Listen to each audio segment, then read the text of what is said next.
안녕하세요. 손가락복음선교회 제자 강사입니다. 오신 것을 진심으로 환영하며 해피 바이블을 열어가도록 하겠습니다. 오늘 증거드린 말씀의 제목은요. 188강 포도원을 허는 작은 여우를 잡으라 라는 제목으로 하나님의 말씀을 나누어 보는 시간을 갖도록 하겠습니다. 아가서 2장 15절을 보시면 우리를 위하여 여우 곧 포도원을 허는 작은 여우를 잡으라 라고 아가서 2장 15절에 기록되어 있습니다. 근데 여기에서 보니까요. 포도원을 허는 작은 여우를 잡으라고 했는데 사실 이 여우는 포도를 따먹고 살지를 않습니다. 우리 여우에 관해서 한 기절 더 보시겠습니다.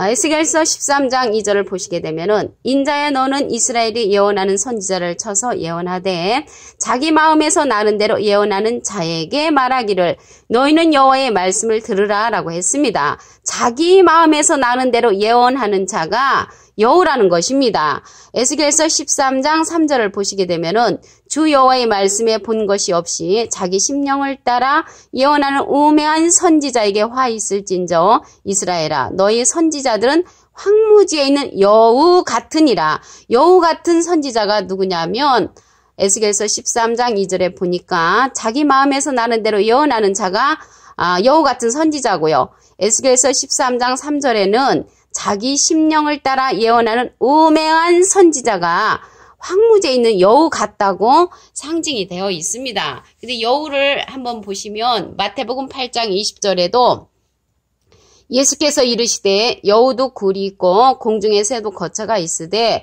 오직 인자는 머리 들 곳이 없다라고 말씀을 하셨습니다. 누가복음 9장 58절에도 보시게 되면은 예수께서 가라사대 여우도 굴이 있고 공중의 새도 집이 있으되 인자는 머리 들 곳이 없다고 했는데요. 여기에서 여우는 보니까 자기 마음에서 나는 대로 예언하는 자라고 그랬잖아요. 그러니까 쉽게 얘기하면 거짓 선지자이죠. 그리고 자기 심령을 따라 예언하는 우매한 선지자도 사실은 이러한 자들은 거짓 선지자가 되는 것입니다. 그리고 황무지에 있는 여우 같다고 이렇게 상징된 그 여우가 누가복음 13장 32절에는 가라사대 가서 저 여우에게 이르되 오늘과 내일 내가 귀신을 쫓아내며 병을 낫게 하다가 제3일에는 완전해지리라 하라. 그래서 저 여우라는 것은 여기에서는 헤롯을 가리켜서 여우로 이제 상징이 됐고요. 사사기 15장 4절에 보시게 되면은 삼손이 가서 여우 300을 붙들어서 그 꼬리와 꼬리를 메고 이제 회를 치하고 그 두 꼬리 사이에 한 회를 달고 이제 회에 이제 그 불을 이제 붙였다는 그런 말씀이 있는데요. 여기서 삼손이 여우 300이라고 했는데 여우 300은 여기에서 말씀하는 자기 마음에서 나는 대로 예언하는 자, 우매한 선지자, 자기 심령을 따라 예언하는 우매한 선지자, 그러한 거짓 선지자를 이렇게 상징을 해서 여우로 말씀한 기절들이 있습니다. 그리고 여기서 포도원이 나왔잖아요. 아까 포도원을 허는 작은 여우를 잡으라라고 했는데 이 포도원을 허는 작은 여우가 포도원에 있다는 것을 볼 때 우리가 생각하는 이러한 여우 있잖아요. 이런 짐승 여우는 아니라는 것을 알 수가 있습니다. 포도원은 무엇인가 보면은 이스라엘 족속이라고 했습니다. 이사야 5장 7절 보시게 되면은 대저 만군의 여호와의 포도원은 이스라엘 족속이요. 그래서 포도원은 이스라엘 족속인데 이스라엘 족속은 호세아 10장 1절에 보시게 되면은 이스라엘은 열매 맺는 무성한 포도나무라. 그래서 포도나무 열매는 열매인데 무성한 포도나무라고 했습니다. 근데 요한복음 15장 1절에 보시게 되면은 예수님은 내가 참 포도나무요. 내 아버지는 그 농부라라고 하셨잖아요. 그래서 참 포도나무 열매를 맺어야 되는데 여기에 이스라엘은 열매 맺는 무성한 포도나무라고 했습니다. 참 포도나무의 그런 열매가 아니고 무성한 포도나무의 열매니까 예수님께서 바라고 원하는 그런 참포도나무 열매는 아니지요. 그 열매가 많을수록 재단을 많게 하며 그 땅이 아름다울수록 주상을 아름답게 하도다. 그래서 주상을 아름답게 하는 그 무성한 포도나무 열매가 이스라엘이라는 것을 알 수가 있습니다. 우리가 하나님을 기쁘게 하는 그러한 열매가 되려면 참포도나무 열매가 돼야 되겠지요.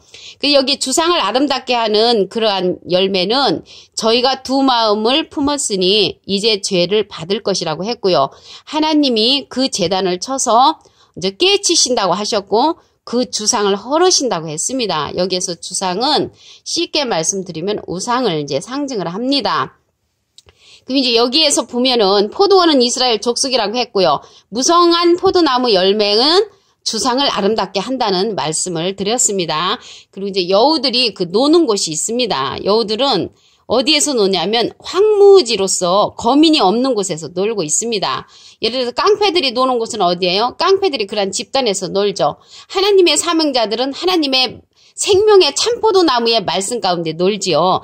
그래서 여기에서 여우들은 어디에서 노냐면 황무지로 거민이 없는 곳에서 논다고 했습니다.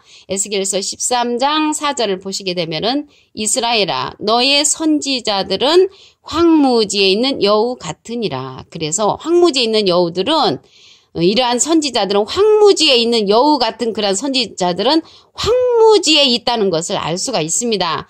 에레미야 애가 5장 18절을 보도록 하겠습니다. 시온산이 황무하여 여우가 거기서 노나이다. 그래서 시온산이 황무하여 여우가 거기서 노나이다. 그래서 황무지에서 여우가 논다는 것을 알 수가 있습니다. 그리고 많은 목자가 포도원을 이제 해파를 한다고 했고 낙토로 황무지를 만든다고 했습니다. 여우가 노는 곳이 황무지인데 예레미야 12장 10절을 보시게 되면은 많은 목자가 내 포도원을 해파하며 내 분깃을 유린하여 나의 낙토로 황무지를 만들었도다. 그래서 낙토, 즐거운 그런 땅을 황무지로 만든 자가 누구냐면 많은 목자가 그랬다는 것이죠. 그럼 많은 목자가 하나님의 포도원을 회파하며 하나님의 분깃을 유린하여 낙토를 갖다가 황무지로 만들었다고 예레미야 12장 10절에 기록되어 있습니다. 그래서 하나님이 어떻게 하시겠습니까? 이러한 황무지를 만든 그러한 자들을 하나님의 진노로 갚아주시겠지요. 예레미야 50장 13절을 보시게 되면은 여호와의 진노로 인하여 거민이 없는 온전한 황무지가 될 것이라. 그래서 여호와의 진노로 인하여서 온전한 곳이 황무지가 된다고 예레미야 50장 13절에 기록되어 있습니다. 여기서 여호와의 진노가 나왔잖아요. 여호와의 진노는 무엇이냐면 계시록 16장 그 1절에 보시게 되면은 일곱 천사에게 하나님의 진노의 일곱 대접을 땅에 쏟으라고 그렇게 명령을 하십니다. 그래서 그 하나님의 진노의 일곱 대접은 첫째 대접부터 일곱 대접까지 있는데 비슷한 말씀이 계시록 15장 1절에도 보시게 되면은 일곱 천사가 일곱 재앙을 가졌으니 곧 마지막 재앙이라 하나님의 진노가 이것으로 마치리로다라고 기록되어 있습니다. 그래서 하나님의 진노는 일곱 대접인데 첫째 대접이 그 땅에다 쏟게 되면은요. 첫째 대접을 땅에 쏟으면 우상에게 경배한 자들에게 독하고 헌 그러한 상처가 나는 것이 첫째 대접이고요. 둘째 대접이 이 바다에다가 이제 둘째 대접을 쏟으니까 바다가 죽은 자의 피같이 된다고 했고요. 셋째 대접은 그 대접을 강과 물건에 쏟습니다. 그러면은 많은 그냥 물이 피가 되어서 많은 사람들이 죽게 되지요. 그리고 넷째 대접은 그 해에다가 쏟습니다. 그래서 그러한 권세로 말미암아 사람들을 이제 태우는 그러한 사건이 일어나는 것이고요. 다섯째 대접은 짐승보좌에 쏟습니다. 계시록 16장 10절에 보면은 다섯째 대접이 짐승 보좌에 쏟는 그러한 사건이 이루어지고요. 그걸로 인해서 하늘의 하나님을 해방하고 저희 행위를 해결치 않는다고 했습니다. 그리고 여섯째 대접은 계시록 16장 12절에 있는데 큰 강 유브라데에 쏟습니다. 그래서 강물이 말라서 동방에서 오는 왕들의 길이 예비되는 것이 여섯째 대접이고요. 마지막 일곱째 대접은 계시록 16장 17절에 있는데 대접을 공기 가운데 쏟습니다. 그래서 이러한 공기 가운데 대접을 쏟으니까 큰 지진이 일어나는데 너무너무 큰 지진이 일어난다고 했습니다. 그래서 하나님의 진노는 일곱 대접이라는 것을 계시록 16장 1절과 계시록 15장 1절에 기록된 말씀을 보아서 알 수가 있습니다. 그래서 오늘 포도원을 허는 작은 여우를 잡으라고 했는데요.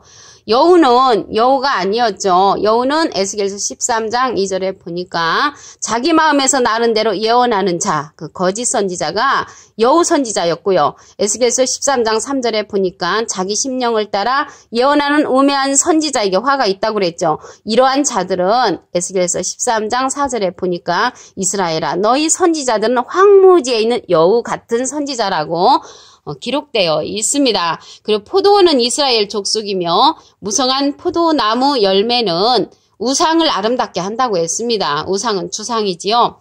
이사야 5장 7절에 보시면 포도원은 이스라엘 족속이라고 했고요.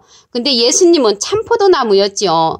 요한복음 15장 1절에 보시면 그런데 호세아 10장 1절에 이스라엘은 열매 맺는 무성한 포도나무라. 그래서 포도나무는 포도나무인데 무성한 포도나무라고 했습니다. 참 포도나무 열매가 아니고 무성한 포도나무 열매라는 것을 알 수가 있습니다. 그러한 열매들은 많을수록 재단을 이제 많게 하고 그 땅이 아름다울수록 주상을 아름답게 한다고 했습니다. 여기에서 주상은 우상을 상징을 합니다. 저희가 두 마음을 품었으니 이러한 자들은 두 마음을 품은 자들이고 죄를 받는다고 했습니다. 하나님이 그 재단을 쳐서 깨치신다고 하셨고요.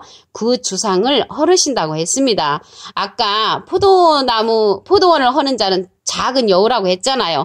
그런데 여기서 주상을 헐으시는 분은 하나님이시라는 것을 알 수가 있습니다. 여우가 노는 곳은 황무지로 거민이 없는 곳이라고 했습니다. 에스겔서 13장 4절을 보시게 되면은 이스라엘아 너희 선지자들은 황무지에 있는 여우 같으니라. 그래서 이 여우 같은 선지자는 자기 마음에서 나는 대로 예언하는 자라고 했고요. 자기 심령을 따라 예언하는 우매한 선지자가 황무지에 있는 여우 같은 선지자라고 상징되어 있습니다. 그래서 이러한 자들이 황무지에서 노는 그 여우는 예레미야 애가 5장 18절에 보시게 되면은 시온산이 황무하여 그래서 황무지가 됐다는 것이죠. 거기에서 여우가 거기서 논다고 기록되어 있습니다. 이러한 황무지를 낙토를 갖다가 황무지로 만든 자가 누구냐면 많은 목자라고 했습니다. 예레미야 12장 10절에 보시게 되면은 많은 목자가 내 포도원을 회파하며 내 분깃을 유린하여 나의 낙토는 그 즐거운 땅을 갖다가 황무지를 만들었도다. 이렇게 황무지를 만든 자가 많은 목자라는 것입니다. 포도원에 있는 그런 목자였는데 아까 보니까 여우 같은 그런 목자였지요. 그래서 여우 같은 목자가 황무지를 만들었다고 했습니다. 그럼 어떻게 하시겠습니까? 여호와께서 진노를 내리시는 줄로 믿습니다. 예레미야 50장 13절에 보시게 되면은 여호와의 진노로 인하여 거민이 없는